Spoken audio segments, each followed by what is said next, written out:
Shalom Bapak Ibu dikasih Tuhan, satu kasih kemurahan Tuhan kita berada di tempat ini. Hari ini banyak teman-teman kita semua yang bepergian, tapi kita yang ada di tempat ini. Ini satu kemurahan Tuhan dan Tuhan melihat setiap kita, kesetiaan, kerajinan kita dalam persekutuan dengan Tuhan itu tidak pernah sia-sia. Puji nama Tuhan, Tuhan ada di tempat ini. Tuhan melihat setiap kita dan Tuhan mendapati kita sungguh mengasihi Tuhan. Kita satu dalam doa. Terima kasih Tuhan Yesus. Terima kasih Bapa yang baik. Terima kasih Roh Kudus yang lembut. Kami tahu Kau ada di tengah-tengah kami Tuhan. Kami tahu Roh Kudus Kau ada. Urapi setiap kami. Cengkram setiap kami. Kami rindu memuji, menyembah Engkau. Kami rindu menyanjung Engkau. Kami rindu meninggikan nama-Mu Tuhan. Tuhan Yesus, kami serahkan teman-teman kami yang di dalam perjalanan. Tuhan hantar, tibakan di tempat ini dengan selamat. Bersama-sama dengan kami, memuji, menyembah Engkau, masuk dalam hadirat-Mu Tuhan. Menikmati hadirat-Mu. Karena kami tahu dalam hadirat-Mu ada sukacita. Ada damai sejahtera, ada berkat-berkat yang melimpah, ada kasih karunia, ada penyertaan Tuhan, ada pemeliharaan Tuhan. Kami mau masuk lebih dalam lagi Tuhan dalam hadirat-Mu. Roh Kudus, urapi kami. Roh Kudus kuasai setiap kami. Apapun yang kami hadapi pada saat ini, kami tahu Engkau jawaban kami Tuhan. Di dalam kelemahan kami, kuasa-Mu sempurna Tuhan. Apapun tantangan kami, Engkau lebih hebat Tuhan. Dan padamu saja kami berserah Tuhan. Haleluya.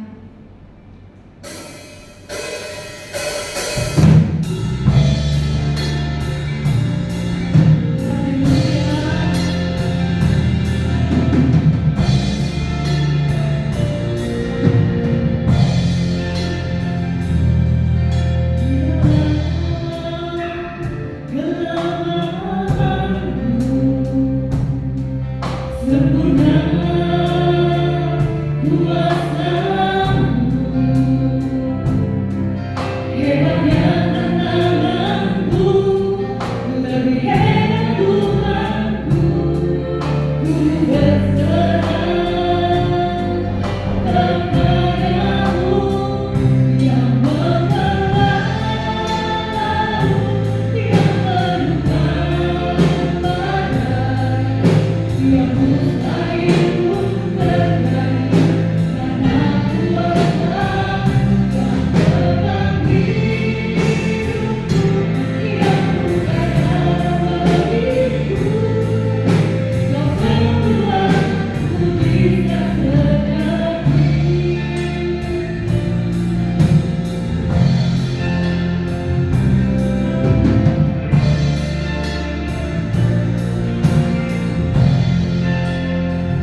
mujizat ajaib di dalam nama Tuhan Yesus. Haleluya. Berikan tepuk tangan sorak-sorai. Mari kita berdoa bersama Tuhan. Biar menolong setiap kita, biar menguatkan setiap kita.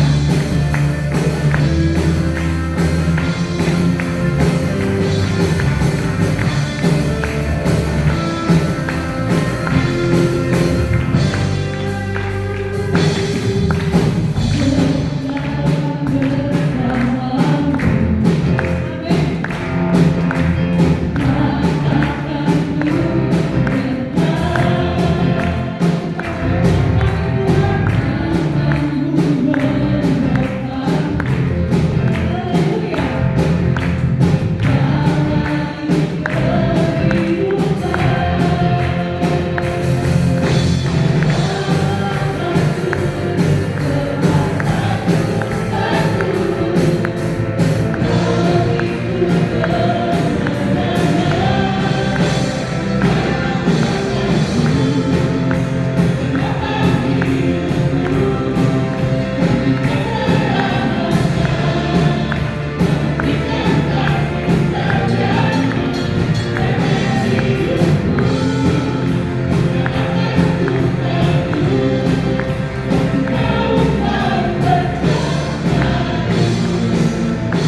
Ya Tuhan, yang takkan mau berkuasa Tuhan. Ya Tuhan, menangkan semuanya.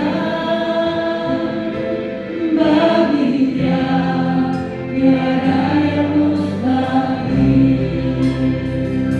Ya Tuhan, yang bayar dosaku. Baik Tuhan Yesus.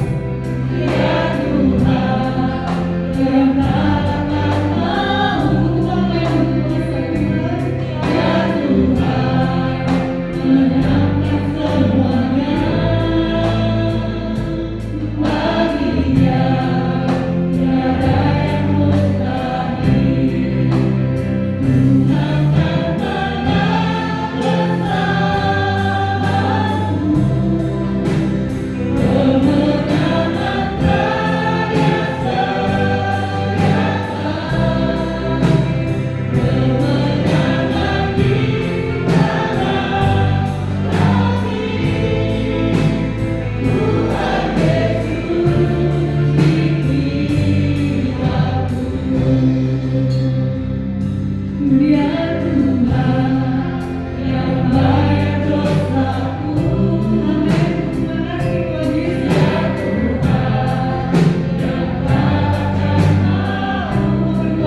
Kami boleh menikmati hadirat Tuhan. Kami boleh menikmati Engkau Tuhan di tempat ini. Terima kasih Tuhan, terima kasih. Dan biarlah melalui pujian, penyembahan, pengagungan kami kepada Engkau boleh menyenangkan hati Tuhan. Dan kami percaya setiap kami sudah terima berkat Tuhan, berkat kemenangan bersama dengan Engkau, berkat sukacita, berkat damai sejahtera, bahkan berkat-berkat yang lain yang komplit yang sudah Tuhan siapkan pada saat ini untuk setiap kami. Bahkan pengurapan Tuhan yang penuh, hikmat Tuhan ada bersama dengan setiap kami saat ini yang ada di ruangan ini, sehingga kami boleh menangkap apa yang menjadi pesan Tuhan bagi setiap kami saat ini. Atas hamba-Mu yang terbatas, Tuhan tolong, biarlah Tuhan kuasai sehingga apa yang hamba sampaikan benar-benar datang daripada Tuhan. Terima kasih Tuhan, terpujilah nama-Mu. Di dalam nama Tuhan Yesus kami sudah alaskan doa kami. Amin. Silakan duduk kembali. Shalom. Lebih semangat lagi. Shalom Bapak Ibu. Puji nama Tuhan. Meskipun mungkin kita tidak banyak gitu ya, karena mungkin teman-teman kita sedang menikmati berkat Tuhan gitu ya, mungkin berlibur ke luar kota atau ke tempat yang lain. Tapi kalau kita diizinkan Tuhan begitu ya, tetap berada di Surabaya dan kita boleh datang di tempat ini, saya percaya ini juga seizin Tuhan. Amin. Dan saya yakin kita bersama dengan Tuhan pasti akan ada sesuatu yang indah, sesuatu yang baik yang akan kita terima pada pagi hari ini. Puji nama Tuhan. Bapak Ibu, masih suasana Paskah gitu ya. Maka dari itu saya bawa firman Tuhan tentang sukacita Paskah. Ini yang membuat setiap kita bisa bersukacita senantiasa. Kenapa? Karena kita memiliki Tuhan, bukan Tuhan yang mati, bukan Tuhan buatan manusia, begitu ya. Tapi benar-benar Tuhan yang hidup, Tuhan yang bisa membebaskan, mampu dan mau untuk membebaskan kita dari setiap dosa, bahkan memberikan banyak hal yang membuat kita tetap bersukacita. Amin. Yuk kita baca firman Tuhan. Cukup banyak Bapak Ibu bisa buka di HP-nya masing-masing atau kalau bawa Alkitab juga boleh. Saya akan bacakan perlahan-lahan ya, mulai Matius pasal yang ke-28, mulai ayat yang pertama sampai ke-10 gitu. Ayat yang pertama dikatakan, setelah hari Sabat lewat, menjelang menyingsingnya fajar pada hari pertama minggu itu, pergilah Maria Magdalena dan Maria yang lain menengok kubur itu. Maka terjadilah gempa bumi yang hebat, sebab seorang malaikat Tuhan turun dari langit dan datang ke batu itu dan menggulingkannya, lalu duduk di atasnya. Wajahnya bagaikan kilat dan pakaiannya putih bagaikan salju. Ayat yang keempat, dan penjaga-penjaga itu gentar ketakutan dan menjadi seperti orang-orang mati, syok begitu ya, karena ada kejadian spektakuler yang terjadi pada saat itu. 5, akan tetapi malaikat itu berkata kepada perempuan-perempuan itu, janganlah kamu takut, sebab aku tahu kamu mencari Tuhan Yesus yang disalibkan itu. Ia tidak ada di sini, maksudnya di dalam kubur, sebab ia telah bangkit sama seperti yang telah dikatakannya. Mari lihatlah tempat ia berbaring. Kedua wanita itu diajak untuk melihat di dalam kubur Tuhan Yesus setelah terjadi gempa bumi, setelah batu itu terbuka, begitu ya. Lanjut lagi ayat yang ke-7, dan segeralah pergi dan katakanlah kepada murid-muridnya bahwa ia telah bangkit dari antara orang mati. Ia mendahului kamu ke Galilea. Di sana kamu akan melihat dia. Sesungguhnya aku telah mengatakannya kepadamu. 8. Mereka segera pergi dari kubur itu dengan takut dan dengan sukacita yang besar, dan berlari cepat-cepat untuk memberitahukannya kepada murid-murid Tuhan Yesus. Tiba-tiba Tuhan Yesus berjumpa dengan mereka dan berkata, salam bagimu. Mereka mendekatinya dan memeluk kakinya serta menyembahnya. Mereka bersuka cita atas kejadian yang spektakuler itu. Kenapa? Karena apa yang sudah dinubuatkan para nabi ribuan tahun yang lalu ataupun beberapa waktu sebelum Tuhan Yesus mati di atas kayu salib itu terjadi. Betul-betul Tuhan Yesus bangkit dari antara orang mati setelah hari ketiga, sehingga mereka sangat bersuka cita, mereka sangat bersyukur. Lalu malaikat mengatakan, ayo cepat kamu pergi untuk memberitakan kepada murid-murid yang lain. Tetapi belum sampai ke tempatnya tujuan, ternyata berjumpa dengan Tuhan Yesus. Dan Tuhan Yesus di situ digambarkan tidak dicatat Tuhan Yesus masih babak belur, Tuhan Yesus masih berdarah-darah, ataupun Tuhan Yesus masih berluka-luka, tapi tidak dicatat di Alkitab seperti itu. Ternyata sudah seperti Tuhan Yesus sebelum disalib. Oke, lanjut ayat yang ke-10. Maka kata Tuhan Yesus kepada mereka, jangan takut, pergi dan katakanlah kepada saudara-saudaraku supaya mereka pergi ke Galilea, dan di sanalah mereka akan melihat aku. Amin. Bapak Ibu, ini satu kejadian yang saya katakan spektakuler.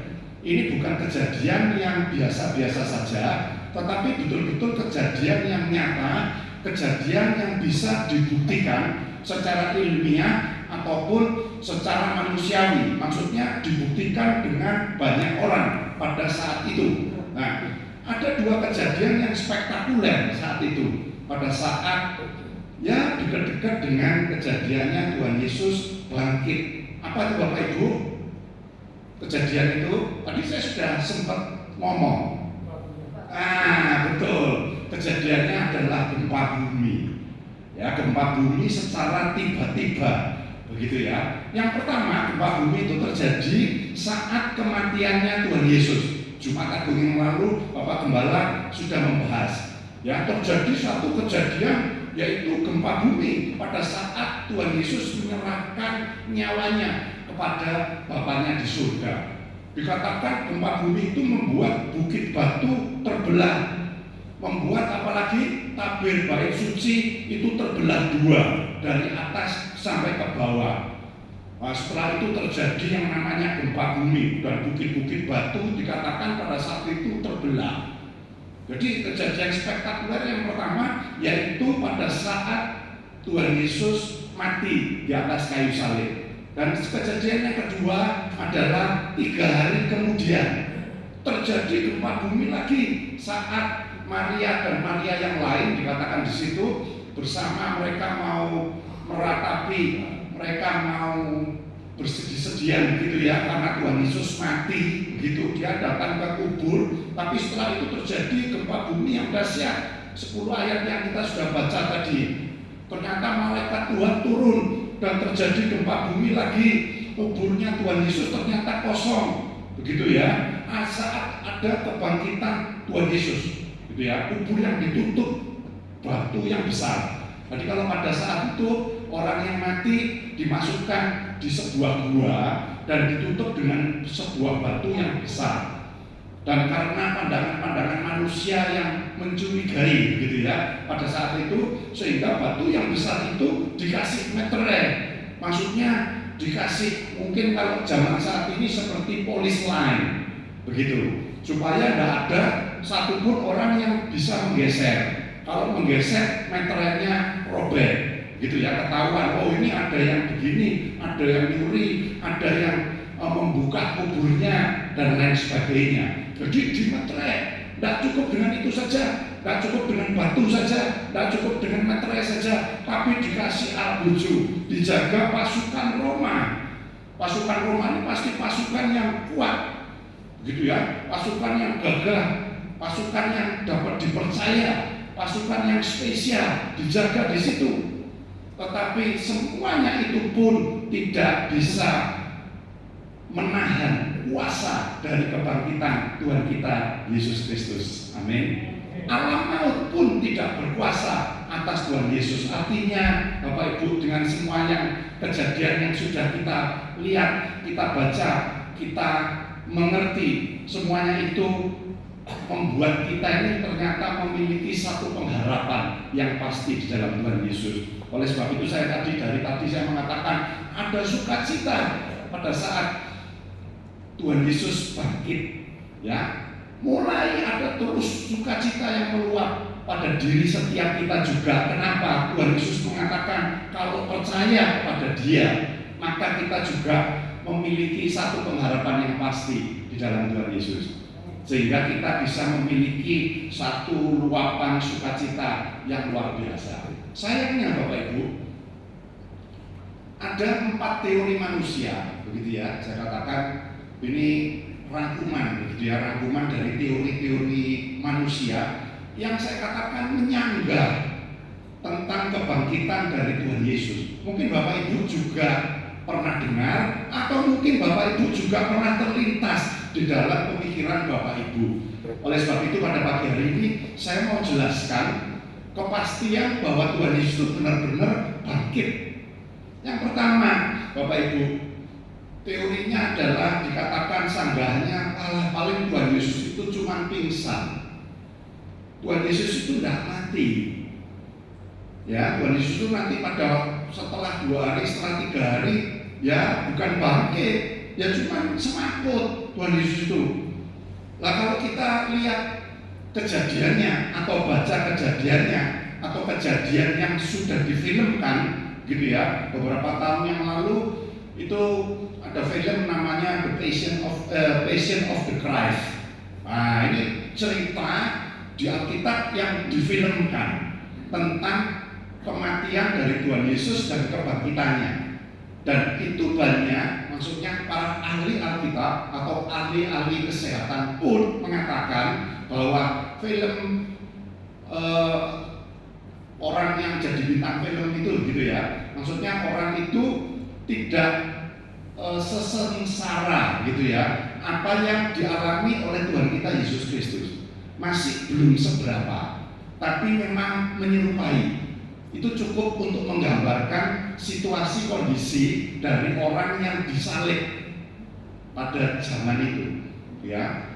Jadi, waduh, itu kalau kita lihat, Bapak Ibu sudah melihat atau ada yang belum melihat? Yang belum coba angkat tangan. Yang sudah melihat coba angkat tangan. Oh, sebagian besar sudah melihat, ya. Oke. Yang belum melihat, baca saja firman Tuhan, ya nggak apa-apa. Kalau kepengen lihat, kepengen nonton juga nggak masalah, nggak ada salahnya. Itu menggambarkan situasi kondisi tentang orang yang disalib, mewakili dari Tuhan kita Yesus Kristus yang disalib. Bapak Ibu bisa bayangkan kalau orang disiksa seperti itu, ditusuk tombak, disiksa, ya, dipukuli, mungkin dilempari batu dan lain sebagainya. Terus disalib, dipaku tangannya, kakinya, lambungnya ditusuk. Kira-kira kalau itu semaput atau mati, Bapak Ibu? Pasti mati.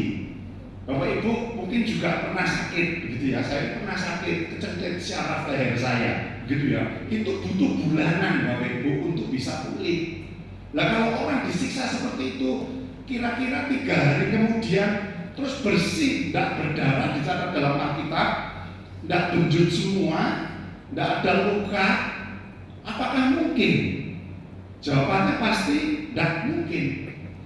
Kalau misalnya Tuhan Yesus itu tidak mati sekalipun, saya katakan orang yang kuat luar biasa, saya katakan pasti butuh yang namanya pemulihan. Pemulihannya bukan cuma harian, bukan cuma 3 hari saja, bukan cuma 7 hari, bukan cuma bulanan, mungkin tahunan. Kenapa? Mungkin sudah remuk semua. Ini urat-urat saraf pembuluh darah sudah rusak, sudah hancur semua. Saya teringat beberapa waktu yang lalu kedua ponakan saya digigit sama anjing. Itu pemulihannya lama, Bapak Ibu. Sampai dengan saat ini sudah 6 bulan. Itu belum pulih secara sempurna. Saya katakan ada urat saraf, ada urat tendon di tangan yang terkoyak. Dan itu sudah susah sekali untuk menjadi dipulihkan secara 100%. Apalagi kejadiannya Tuhan Yesus. Jadi nggak masuk akal. kalau ada sekelompok orang atau beberapa orang yang menyanggah bahwa Tuhan Yesus itu cuma pingsan, nggak masuk akal. Ya, oke. Yang kedua, ada teori atau orang yang menyanggah bahwa Tuhan Yesus itu katanya kembar, begitu. Ya, yang satu memang mati dia salib, yang satu itu ditukar dengan kembarannya. Ya, kalau kembar Bapak Ibu pasti ketahuan. Kenapa? Karena pada saat Maria melahirkan Tuhan Yesus, itu banyak yang menyaksikan juga bahwa Tuhan Yesus itu bukan kembar, cuma satu, cuma tunggal. Nah, bagaimana orang bisa mengatakan Tuhan Yesus itu kembar? Kalau kembar ya pasti ketahuan. Belum lagi tentang batu yang besar, dimeterai, dijaga. Terus bagaimana pada saat ngubur orang yang hidup kembarannya? Ini hal yang tidak masuk akal. Mungkin orang-orang yang berargumen seperti itu, sekelompok orang yang menyanggah seperti itu, mungkin saya katakan kebanyakan nonton film. Ya toh kalau film sutradara itu kan wah banyak, idenya itu banyak. Nah ini anggap aja ide karena dia sudah menolak Tuhan Yesus, dia mengatakan oh ini anu aja, kasih berita aja bahwa Tuhan Yesus itu kembar. Tidak mungkin juga, pingsan tidak mungkin, kembar yang tidak masuk akal. Kalau memang kembar pasti ada yang mencatat. Begitu para nabi juga akan mencatat. Banyak orang yang menyaksikan, begitu ya. Oke, yang ketiga. Nah, ini juga Tuhan Yesus katanya tidak disalib, tetapi dicari orang yang serupa. Jadi bukan kembar, tapi cari orang yang serupa, yang mukanya hampir sama. Begitu. Nah, banyak orang yang menganggap seperti itu, tetapi itu juga tidak bisa terbukti. Cuma pemikirannya, sanggahannya manusia saja. Orang itu kan boleh ngomong apa aja, tapi harus punya bukti. Kalau tidak punya bukti, sebaiknya jangan ngomong. Begitu ya. Nah, kalau seperti ini kan orang tidak punya bukti. Buktinya apa? Siapa yang serupa itu? Begitu, namanya siapa? Ya dong, pada zaman itu, nah siapa ini silsilahnya siapa? Tidak bisa dibuktikan kok. Ya cuma Tuhan Yesus saja. Dan memang Tuhan Yesus yang mati di atas kayu salib. Dan itu sudah dinubuatkan ribuan tahun sebelum Tuhan Yesus mati di atas kayu salib. Nah, sanggahan yang terakhir, nah ini ada di dalam Alkitab. Katanya dicuri para murid. Ya, dicuri. Tuhan Yesus ini mayatnya dicuri. Ya, coba ini di Matius 27. Karena itu perintahkanlah untuk menjaga kubur itu. Jadi ternyata kubur tadi itu dimeterai, dikasih batu yang besar, dijaga pasukan Roma itu karena ada desas-desus, gitu ya. Saya lanjutkan, karena itu perintahkanlah untuk menjaga kubur itu sampai hari yang ketiga. Kenapa? Karena dikatakan jikalau tidak, murid-muridnya mungkin, dia mengatakan seperti mungkin datang untuk mencuri Tuhan. Lalu mengatakan kepada rakyat, kepada orang banyak, ia telah bangkit dari antara orang mati, sehingga penyesatan yang terakhir akan lebih buruk akibatnya daripada yang pertama. Pendapat itu pun saya katakan juga tidak terbukti. Ini cuma anggapan, begitu ya. Cuma ya pemikirannya manusia saja. Oh jangan-jangan nanti dicolong sama muridnya. Karena yang pertama dianggap ini Tuhan Yesus ini penyesat. Begitu ya, yang awal menyesat ngomong nanti 3 hari kemudian aku bangkit dari orang mati. Nah ini tersebar, pengajaran itu tersebar, sehingga orang-orang Roma pada saat itu, bangsa yang lain, dia mengatakan jangan sampai ini penyesatan, sudah penyesatan. Nanti kalau tiba-tiba muridnya betul-betul mencuri, gitu ya, nanti wah ini terjadi penyesatan yang dahsyat sampai ke ujung dunia, begitu ya. Banyak orang yang nanti menyembah sama Tuhan Yesus. Nah, pemikirannya seperti itu. Tetapi ternyata di dalam Alkitab pun teori yang keempat ini pun juga tidak terbukti, Bapak Ibu. Jadi Bapak Ibu, kebangkitan Tuhan Yesus, saya katakan Paskah ini itu adalah kepastian membawa setiap kita kepada sukacita yang abadi, kebahagiaan yang luar biasa, kebahagiaan yang tersendiri bagi dunia, bagi kita dan bagi dunia. Kalau di gereja di Yunani, Bapak Ibu, saya pernah lihat di Yunani, di Rusia beberapa tahun yang lalu ya, mungkin kalau sampai saat ini saya nggak tahu, di Eropa Timur itu pada saat hari Paskah gitu ya, mereka menyapa, mengatakan pada temannya, oh Kristus Tuhan sudah bangkit. Lalu mereka berbalas-balasan, benar, Tuhan Yesus sudah bangkit. Nah seperti begitu. Jadi mereka betul-betul percaya begitu ya, benar-benar bahwa Tuhan Yesus itu benar-benar bangkit, memberikan sukacita yang sejati bagi setiap kita. Oleh sebab itu kita pada pagi hari kita lihat ada dua arti penting begitu ya, kebangkitan Tuhan Yesus. Sehingga kenapa sih kok kita itu perlu berbahagia? Kita juga tidak kenal begitu ya sama Tuhan Yesus begitu. Kita tidak pernah bertatap muka, gitu kan tidak pernah, gitu lah. Kok ngapain? Kok ikut-ikut bahagia? Lah, ternyata ini kalau kita kaitkan dengan iman kita, kepercayaan kita kepada Tuhan, bahwa dikatakan barang siapa percaya Tuhan Yesus, dia tidak mati, gitu ya. Tetapi dia akan hidup. Nah, ini artinya apa Bapak Ibu? Yang pertama, kebangkitan Tuhan Yesus itu memberi kita kepastian Bapak Ibu akan hari esok.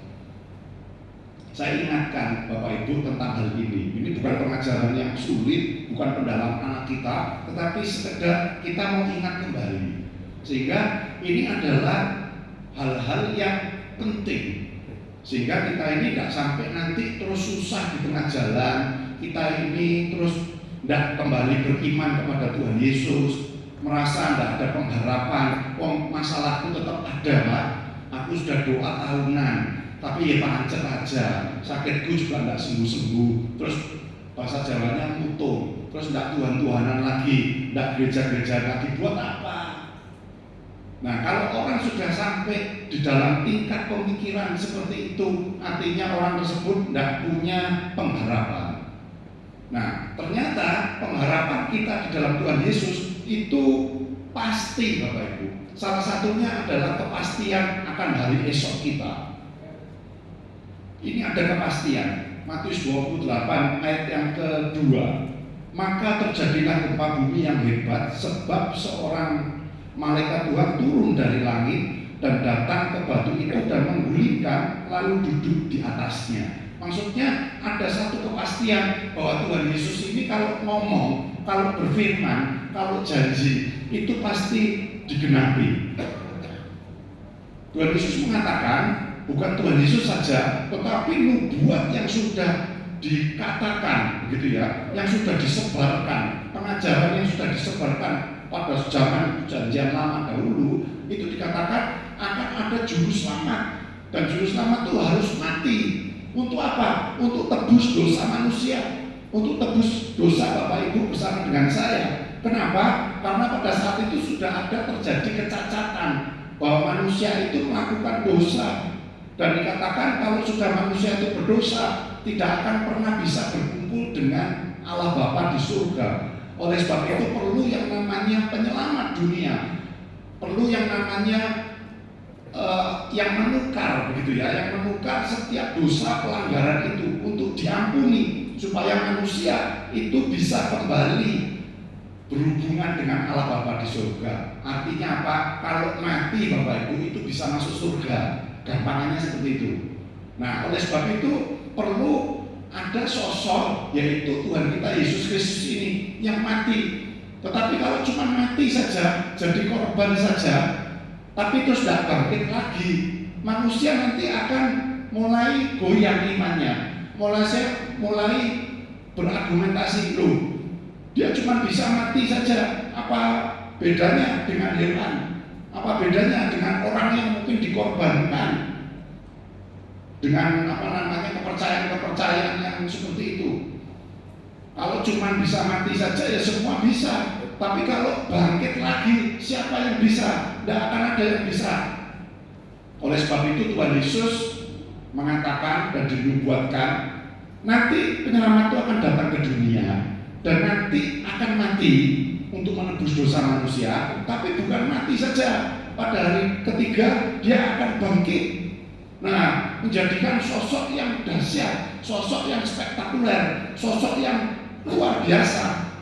Dan dikatakan, berfirman Tuhan Yesus, kalau percaya sama aku, percaya sama Tuhan Yesus, kamu juga nanti seperti aku. Artinya apa? Kalau kita beriman percaya kepada Tuhan Yesus saat kita hidup, pada saat nanti visa kita habis, kita sudah dipanggil pulang oleh Tuhan, mati di kuburan, kita akan hidup selama-lamanya, akan ada kepastian akan hari esok. Kubur yang ditutup batu yang besar, dimeterai, dijaga pasukan Roma, itu tidak kuasa menahan kebangkitannya Tuhan Yesus. Tadi saya sudah katakan manusia itu sudah berdosa, dikatakan kehilangan kemuliaan Allah. Oleh sebab itu perlu sosok, begitu ya. Roma 3 ayat yang ke-23 itu semua orang telah berbuat dosa dan telah kehilangan kemuliaan Allah. Tidak ada satupun manusia yang tidak pernah tidak berbuat dosa.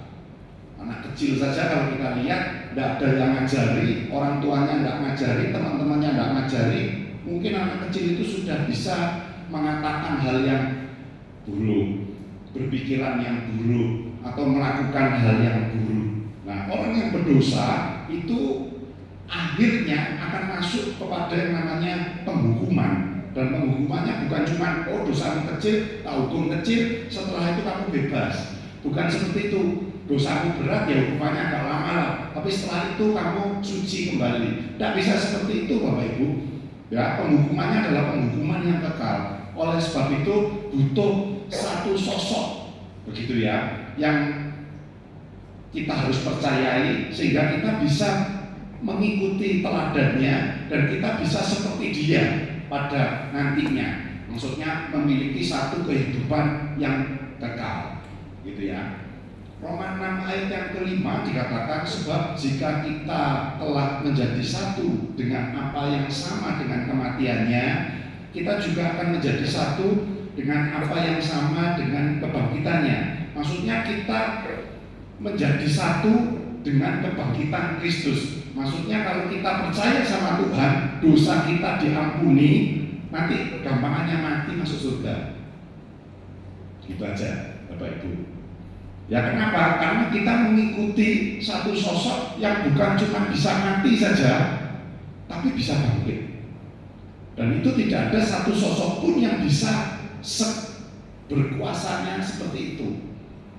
Kuasa Tuhan Yesus itu kuasa yang tidak terbatas, kuasa yang dahsyat, yang luar biasa. Kalau masa depan kita pada kekekalan, saya katakan dijamin oleh Tuhan, sehingga kita bersuka cita.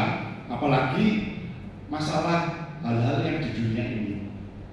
Memang mungkin kita masih bisa mengalami masalah, dan memang saya katakan memang terus-menerus kita harus mengalami masalah, begitu ya. Bukan berarti kalau kita ikut Tuhan lalu kita bebas dari masalah, bukan seperti itu.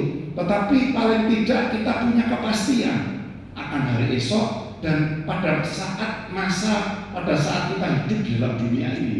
Kalau kematian saja sudah dikalahkan oleh Tuhan Yesus, saya katakan, apalagi masalah-masalah kita kecil bagi Tuhan, besar mungkin memang bagi setiap kita. Jadi apapun permasalahan pergumulan yang kita alami, kita hadapi di dalam dunia ini Bapak Ibu, percayalah Tuhan Yesus sudah mati, bukan cuma mati tapi ternyata bisa bangkit. Ini menyadarkan kita bahwa Tuhan Yesus adalah sosok yang dahsyat, yang spektakuler, yang dahsyat, yang luar biasa. Nah, apalagi masalah kita pasti ditolong sama Tuhan. Ada jalan keluar. Amin. Katakan ada jalan keluar. Ada jalan keluar bagi masalahku. Amin. Ya, kita percaya Bapak Ibu. Jangan terus kita lembek, jangan kita putus asa, kita berlarut-larut dalam kesedihan. Memang pasti sedih, punya masalah. Saya pun juga punya masalah, bisa membuat saya seketika sedih. Tetapi kalau saya ingat, Tuhan Yesus Tuhan yang luar biasa, pasti sanggup buat jalan keluar, pasti sanggup memulihkan hidupku. Ya, kita imani itu saja. Kita hidup dalam sukacita. Ada sukacita Paskah, begitu ya. Sehingga kita terus hidup bersukacita di dalam Tuhan. Yang kedua Bapak Ibu, kebangkitan Tuhan Yesus membuat kita tidak lagi takut akan kematian. Nah, Matius 28 ayat 5 dan 6 dikatakan, akan tetapi malaikat itu berkata kepada perempuan-perempuan itu, janganlah kamu takut, sebab aku tahu kamu mencari Tuhan Yesus yang disalibkan itu. Ia tidak ada di sini, sebab ia telah bangkit sama seperti yang telah dikatakannya. Mari lihatlah tempat dia berbaring. Kita tidak perlu lagi takut akan kematian. Banyak orang yang takut akan kematian. Kalau saya lihat banyak orang-orang yang saya kenal takut. Jadi dia merasa, aduh, nanti kalau mati gimana? Begitu ya. Nah, kita sebagai orang percaya, Bapak Ibu, seharusnya kita tidak perlu takut dengan yang namanya kematian. Kenapa? Kematian itu ada waktunya, dan waktu itu ada di genggaman tangan Tuhan, bukan di genggaman tangan kita. Jadi kita tidak perlu takut yang bagaimana gitu, yang heboh gitu. Karena kenapa? Tuhan tahu waktunya saya meninggal, waktunya Bapak Ibu dipanggil pulang. Tuhan tahu, dan itu pasti waktu yang terbaik. Amin. Karena Tuhan yang pegang kuncinya, Tuhan yang mencipta kita, Tuhan yang memiliki segalanya. Sehingga kita tidak perlu takut lagi. Kalau kita mati muda, ya sudah, berarti itu yang terbaik bagi kita dan bagi orang sekeliling kita.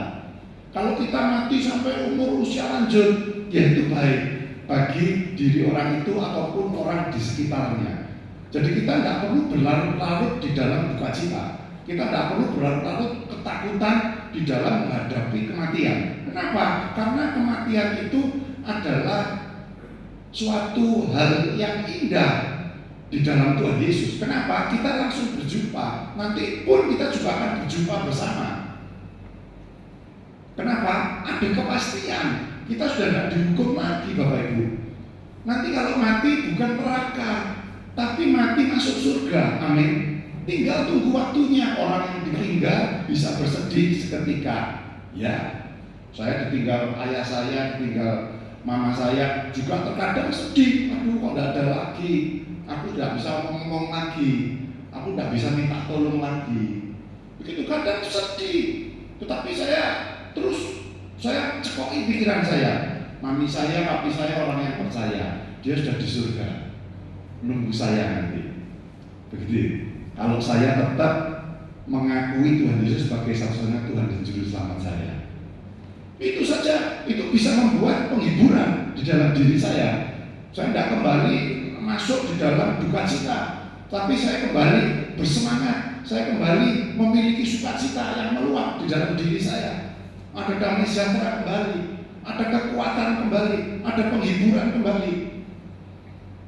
Jadi Bapak Ibu, kebangkitan Tuhan Yesus membuat kita tidak perlu lagi takut akan yang namanya kematian.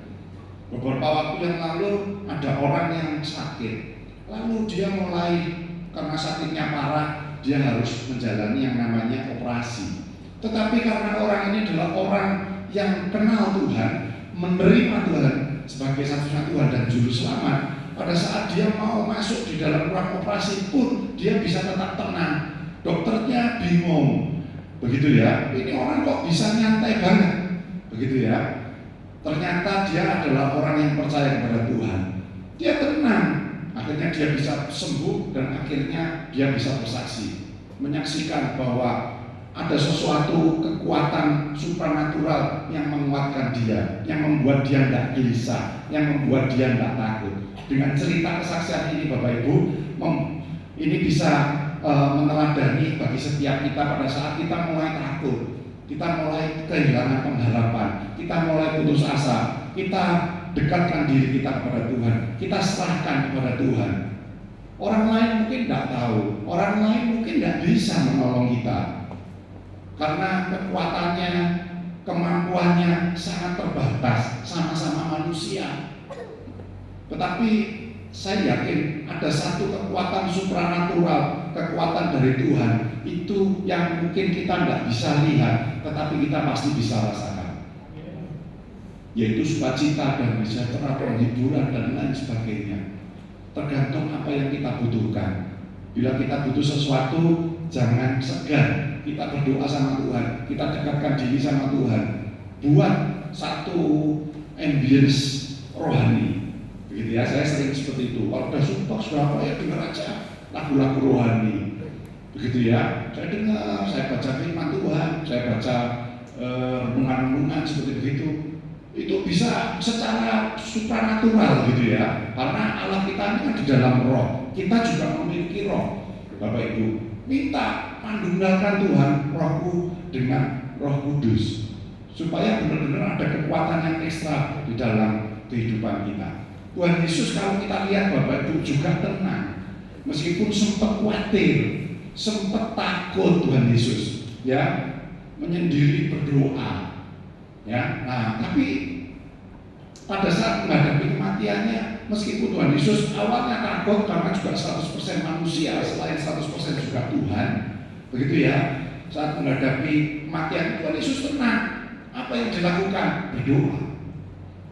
Nah, berdoa ini membuat satu dampak yang dahsyat di dalam diri orang percaya.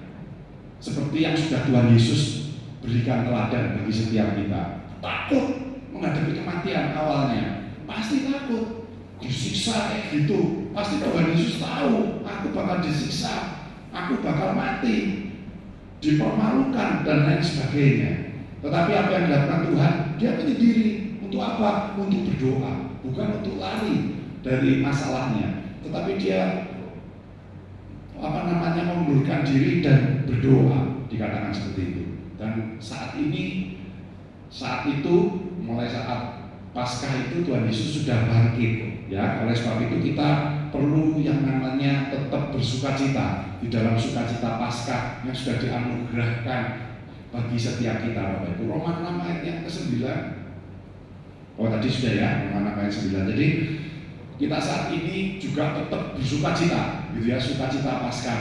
Meskipun mungkin kita tidak perlu hura-hura gitu ya, tetapi maknanya kita tahu bahwa yang pertama ada kepastian, begitu ya, akan hari esok. Di dalam dunia pun ini kita juga ada kepastian. Pada saat kita masalah ini gimana nanti ini masalahku sangat besar, sudahlah kita serahkan saja sama Tuhan.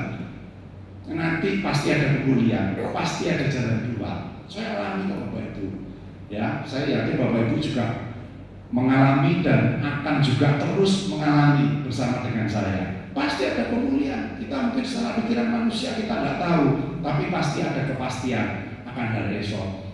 Baik dalam dunia ini pada saat kita menghadapi masalah tantangan sakit penyakit ataupun nanti urusan yang namanya kekekalan. Ya, yang kedua juga membuat kita tidak perlu lagi takut akan yang namanya kematian, akan masalah-masalah dalam dunia ini, karena kita memiliki Tuhan Yesus, Tuhan yang bukan saja mati, tetapi Dia sanggup bangkit. Nah, ini yang kejadian yang spektakuler, kejadian yang luar biasa. Puji nama Tuhan. Mari kita berdoa. Kita tunduk kepala kita. Bapa di surga, kami bersyukur kalau kami boleh memiliki Engkau, kami boleh mempercayai Engkau, Tuhan yang bukan cuma mati untuk menebus dosa setiap kami, tapi Engkau adalah Tuhan yang bangkit untuk kami memperoleh kehidupan yang kekal nantinya bersama dengan Engkau. Oleh sebab itu Tuhan, hapus rasa khawatir kami, hapus rasa kesedihan kami di dalam dunia ini pada saat kami menghadapi masalah, tantangan ataupun kehilangan. Tuhan tolong setiap kami, berikan iman yang lebih untuk setiap kami, untuk mempercayai Engkau Allah yang bangkit. Meteraikan Tuhan setiap firman Tuhan yang sudah kami dengar saat ini di dalam hati, di dalam roh, dalam hidup kami, dan melalui kuasa Roh Kudus-Mu kami percaya Engkau akan memampukan kami untuk tetap beriman percaya kepada Engkau saja Tuhan. Terima kasih Tuhan Yesus, berkati hamba-hamba-Mu, Ibu Rohani, Bapak Ibu Gembala kami. Tuhan berkati setiap mereka. Tuhan berikan sukacita sejahtera, kekuatan kesehatan yang sempurna, pengurapan yang dahsyat dari Engkau untuk dapat membimbing setiap kami lebih hari lebih mencintai Engkau. Terima kasih, terpujilah nama-Mu. Di dalam nama Tuhan Yesus kami sudah alaskan doa dan ucapan syukur kami. Amin. Tuhan Yesus berkati. Saya serahkan kembali kepada Bapak Gembala.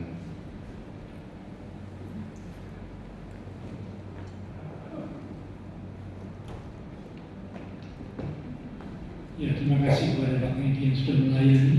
Biarlah pandangan kita tetap kita arahkan kepada Tuhan Yesus yang sudah bangkit. Ya, mungkin hari ini Bapak Ibu Saudara sedang menghadapi sesuatu, sedang mengalami sesuatu yang secara manusia mungkin sepertinya tidak ada jalan keluar. Tetapi percayalah, Tuhan yang sudah bangkit sanggup memberikan kemenangan buat setiap kita. Sehingga ada jaminan, ada kepastian hari depan yang penuh dengan pengharapan.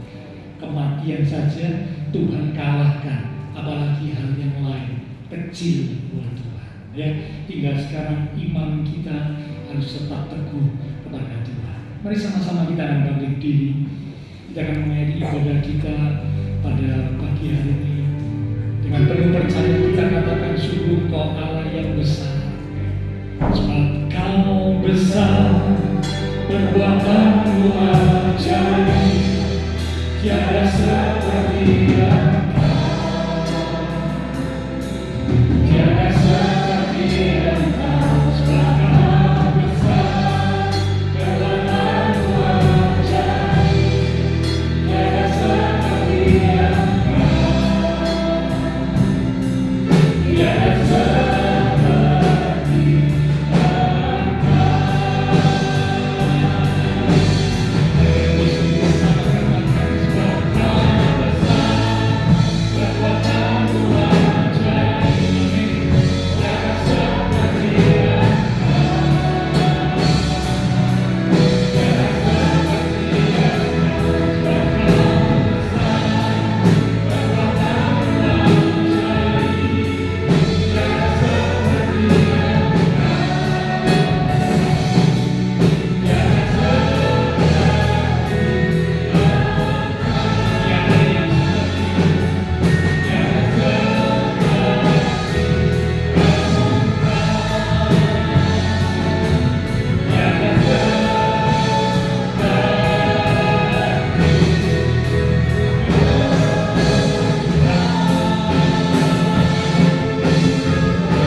adalah Allah yang maha besar, yang sanggup melakukan segala perkara. Karena itu biarlah setiap kami umat-umat Tuhan, tidak ada satupun di antara kami yang putus asa, tidak ada satupun di antara kami yang kehilangan pengharapan, tapi kami mau terus bangkit. Iman kami semakin teguh di dalam Engkau, menjalani kehidupan. Tantangan apapun yang kami hadapi, tetap mata kami tertuju kepada Tuhan yang sudah bangkit, yang sanggup memberikan kemenangan, kepastian keselamatan, kepastian hidup yang kekal di dalam Tuhan Yesus Kristus. Terima kasih Tuhan, terima kasih Bapa Surgawi. Hamba berdoa untuk setiap jemaat Tuhan. Biarlah Tuhan memberkati setiap jemaat-jemaat-Mu, diberkati di dalam iman rohani, diberkati di dalam kehidupan keluarga rumah tangga, diberkati di dalam usaha pekerjaan, diberkati di dalam studi sekolah. Bahkan Engkau berjanji menyediakan masa depan yang indah, penuh dengan pengharapan bagi setiap kami, umat-umat Tuhan yang terus berjalan di dalam kehendak Tuhan. Terima kasih Tuhan, semua yang sudah melayani. Demikian juga dengan hamba-Mu Bapak Kennedy. Tuhan urapi, Tuhan pakai lebih lagi untuk kemuliaan Tuhan. Persembahan yang dipersembahkan, apapun yang dilakukan setiap umat Tuhan dengan hati mengasihi Tuhan, Allah sumber segala berkat akan memberkati dan memakai hidup kami untuk kami boleh lebih memuliakan Tuhan. Terima kasih Tuhan. Kami berdoa untuk teman-teman seiman kami, banyak mereka yang sedang bepergian. Biarlah Tuhan lindungi sertai setiap mereka di dalam perjalanan, di tempat tujuan yang lain, dimanapun mereka berada. Penyertaan Tuhan menyertai mereka sampai kembali ke Surabaya dengan selamat, Tuhan izinkan mereka boleh menikmati liburan dengan penuh sukacita bersama dengan keluarga. Biarlah perlindungan proteksi Tuhan menyertai setiap umat Tuhan. Terima kasih Tuhan. Kami berdoa untuk bangsa negara kami Indonesia. Tuhan berkati bangsa negara kami Indonesia. Berikan hikmat-Mu kepada setiap pemimpin bangsa kami, sehingga mereka boleh menjalankan tugasnya, mengambil keputusan dengan baik dan benar, seturut dengan kehendak Tuhan. Kota kami Surabaya dalam perlindungan Tuhan. Bahkan tetangga lingkungan kita gereja Tuhan. Tuhan berkati mereka sekalian. Memberkati setiap jemaat-jemaat Tuhan yang berulang tahun sepanjang minggu ini. Terima kasih Tuhan. Dengan pertambahan usia yang Tuhan beri, membawa kami semakin dekat Tuhan, semakin cinta Tuhan. Setelah selesai ibadah, kami akan berpisah satu dengan yang lain, kembali ke aktivitas kami, kembali ke keluarga rumah tangga kami. Biarlah segala berkat, anugerah, damai, sukacita yang melimpah dari Allah Bapa Surgawi, kasih Tuhan Yesus Kristus, dan persekutuan dengan kuasa Roh Kudus akan terus memimpin menuntun langkah kehidupan setiap kita. Itu terus kita sekalian mulai pagi ini sampai Maranatha, Tuhan Yesus datang kembali. Di dalam nama Tuhan Yesus Kristus, semua yang percaya diberkati Tuhan. Mari bersama dengan iman kita berkata, Amin. Tuhan berkati Bapak Ibu sekalian.